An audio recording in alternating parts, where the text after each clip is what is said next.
వర్షాలు పడి పంటలు బాగా పండి ఊర్లో ప్రజలందరూ ఆరోగ్యంగా సంతోషంగా ఉండాలని మన పోలేరమ్మ తల్లికి పొంగళ్ళు పెట్టుకుంటారు. 3 వారాలు అందరూ ఊళ్ళో వాళ్ళందరూ ఎప్పుడు కుదిరితే అప్పుడు పొంగళ్ళు పెట్టుకుంటారండి. మన ఊరి దేవతల్ని మనం మర్చిపోకుండా ప్రతి సంవత్సరం ఇలా పెట్టుకుంటేనే మనకి మన పిల్లలకి ఆరోగ్యం మంచి చేస్తుందన్నమాట. గుడి చూసారా, తిరుపతమ్మ గోపాయ స్వామి గుడి పక్కనే పోలేరమ్మ తల్లి గుడి చాలా బాగుండిద్ది. వెనకమాల చెరువు.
ఉదయం పొంగల్ పెట్టుకున్నాం కదా, సాయంత్రం 4 దగ్గర నుంచి 6 3 కిలోల పులిహోర, 2 కిలోల దద్దోజనం మా వారు, అత్తయ్య గారు, నేను చేసాం.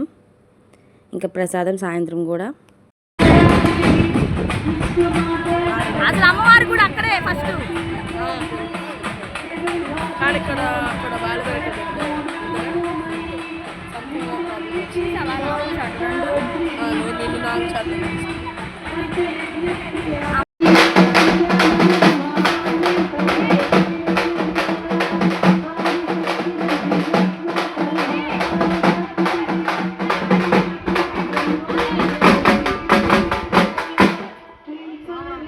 మా ఊరి అందమైన మంచినీళ్ళ చెరువు. ఈ చెరువులో బాతులు కూడా, నల్ల బాతులు ఉన్నాయి, తెల్ల బాతులు ఉన్నాయి. చూడండి, కనిపిస్తే కామెంట్ చేయండి. ఈ వీడియో మీకు నచ్చినట్లయితే లైక్ అండ్ షేర్, సబ్స్క్రైబ్. ఉంటా మరి, బాయ్. బాడీ హీట్ చేసి గొంతు మారిపోయింది, ఏమనుకోకండి. Bye bye.